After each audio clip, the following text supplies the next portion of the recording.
السلام عليكم ورحمة الله وبركاته. الحمد لله رب العالمين والصلاة والسلام على أشرف المرسلين وعلى آله وأصحابه وأزواجه وذرياته وأهل بيته أجمعين.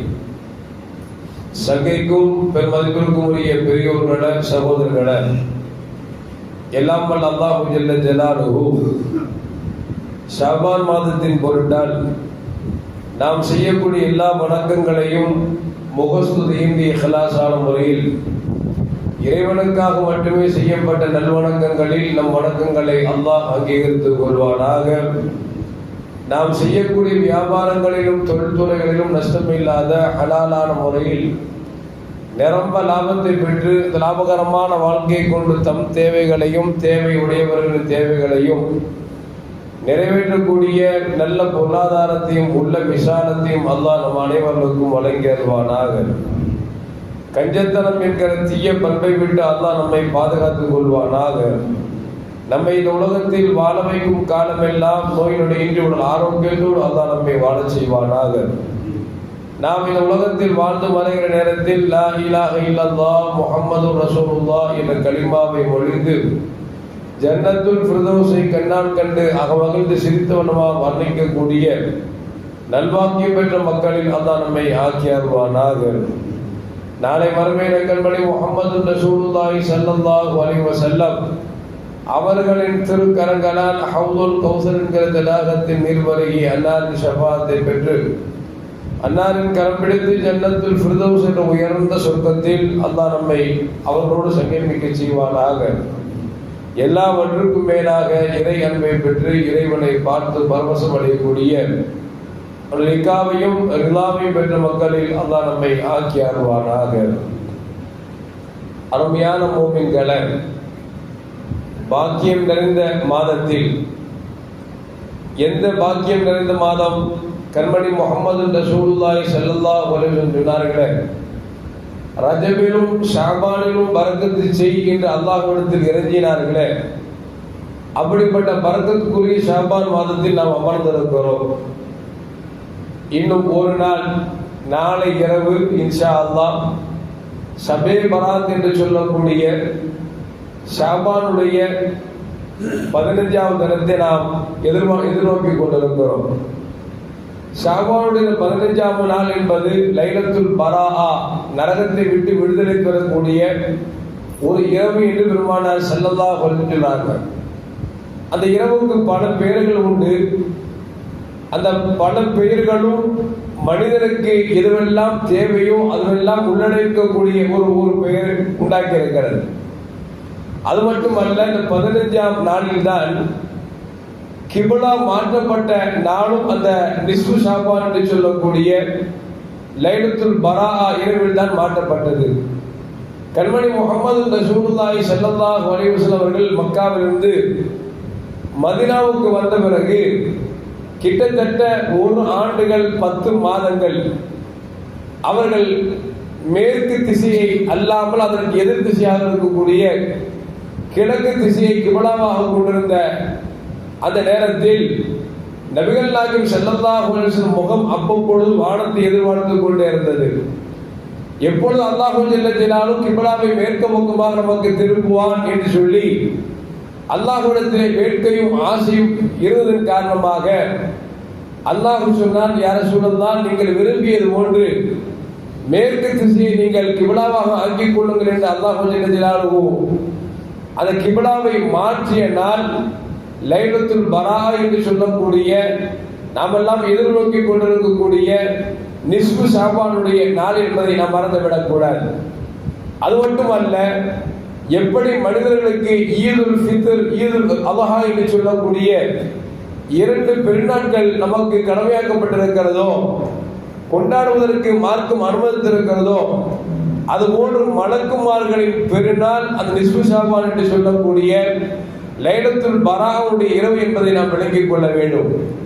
மலக்குமார்களுக்கு பெருநாள் என்று சொன்னால் நமக்கு என்ன அப்படின்னு நினைச்சிடக்கூடாது. சாதாரணமாக யோசிச்சு பாருங்களேன், நாம் முஸ்லீம்கள் பெருநாள் கொண்டாடினா என்ன செய்கிறோம்? அக்கம் பக்கத்தில் இருக்கக்கூடிய மாற்று மத சகோதரர்களுக்காக நாம் கொடுக்குறோம். இன்னும் சொல்ல போனால் சில வீடுகளில் பிரியாணி சாப்பிட்டு போகும்போது ஆகிரும். ஆனால் பெருநாளைக்கு வலுக்கட்டாயம் சோறாக்கும். என்ன காரணம்னா பக்கத்து வீட்டுக்காரர் எதிர்பார்ப்பாரு, அவருக்கு கொடுக்கணும் இவருக்கு கொடுக்கணும்னு செய்வோம். நாம சாப்பிடாட்டா கூட அக்கம் பக்கம் வீட்டுக்காக வாங்கி கொடுப்போமோ சமைச்சு கொடுக்கிறோமோ, ஆக மொத்தத்தில் நாம் பெருநாள் கொண்டாடி பிறர்களை மகிழ்ச்சி செய்கிறோம் என்று சொன்னால், மலக்குமார்கள் கொண்டாடக்கூடிய இந்த பெருநாளில் மூமின்களுக்கு நிறைய நன்மைகள் இருக்கிறது என்பதைத்தான் நமக்கு மார்க்கம் சொல்லி காட்டுகிறது. அப்படி பார்க்கிற பொழுது நாளை இரவு என்பது மலக்குமார்களுக்கு பெருநாள் கொண்டாடக்கூடிய ஒரு அற்புதமான நாள் என்பதை விளங்கிக் கொள்ள வேண்டும். அது மட்டுமல்ல, கண்மணி முகமது ரசூலுல்லாஹி ஸல்லல்லாஹு அலைஹி வஸல்லம் சொல்வார்கள், நிஸ்ஃபு ஷாபான் என்று சொல்லக்கூடிய லைலத்துல் பராத்துடைய இரவின் சூரியன் மறைந்ததிலிருந்து அடுத்த நாள் காலை ஃபஜ்ர் வரைக்கும் அல்லாஹு ஜல்ல ஜலாலுஹு முதல் வானத்துக்கு தன்னுடைய வருகை தருகிறான். வந்தது மட்டுமல்ல, அடியார்களை பார்த்து கேட்கிறான், யாருக்காவது பாவமன்னிப்பு வேண்டுமா கேளுங்கள் தருகிறேன் என்கிறான். யாராவது நோயுடையால் பாதிக்கப்பட்டிருக்கிறீர்களா கேளுங்கள் தருகிறேன் என்று சொல்லுகிறான். யாருக்காவது வற்றாத குன்றாத ரிஸ்க் வேண்டுமா கேளுங்கள் தருகிறேன் என்று சொல்லுகிறான். ஹதீஸில் வருகிறது, கதா வ கதா கதா வ கதா ஹத்தா யத்லுல் ஃபஜர். இப்படியே ஒவ்வொன்றாக சொல்லி சொல்லி அல்லாஹ் கேட்கிறான். எதுவரைக்கும் என்று சொன்னால், அவன் காலை ஃபஜர் வரைக்கும் கேட்டுக்கொண்டிருக்கிறான் என்று கண்மணி முகமது ரசூலுல்லாஹி ஸல்லல்லாஹு அலைஹி வஸல்லம் சொல்கிறார்கள். நல்லா யோசிச்சு பார்க்கணும். நாம் ஃபஜர் தொழுகைக்கு வர்றோம், தொழுதுட்டு சுப்ஹானல்லாஹ் 33 சொல்றோம், அல்ஹம்துலில்லாஹ் 33 சொல்றோம், அல்லாஹ் அக்பர் 34 சொல்றோம், லா இலாஹ இல்லல்லாஹ் கலிமா 10 சொல்றோம். சொல்லிட்டு என்ன கேட்கிறோம்? துஆ கேட்கிறோம், ரப்பே என் பாவத்தை மன்னிச்சிரு, காலை பொழுதாச்சு, நல்ல வியாபாரத்தை கொடு, நல்ல ரிஸ்க் கொடு, நல்ல ஆஃபியத்தை கொடு. காலைல ஃபஜர் கேட்கக்கூடிய துவா ஒரு நாளைக்கு என்ன தேவையோ அதை ஒட்டுமொத்தமாக நமக்கு இமாம்கள் சொல்லி கொடுத்திருக்கிறார். அதை நம்ம துவா செய்கிறோம். பாதி பேர் தூங்கிட்டு ஆமீன் சொல்றோம், பாதி பேர் தூங்காமே ஆமீன் சொல்றோம். ஆக மொத்தத்தில் அல்லாஹ் துவா கபூல் செஞ்சாராம். இப்போ எதுக்கு தொழுது வர்றோம் அப்படின்னா, தொழுதுட்டு நம்மளோட கேட்குறேன், பாவத்தை மன்னிச்சிரு, எனக்கு ரிஸ்க் விசாலமாக்கி தந்துரு, நோய் நொடி இல்லாத வாழ்க்கை தான் கேட்கிறோமா இல்லையா? இது அடியார்கள் அல்லாஹ்விடத்துல கேட்கிறோம்.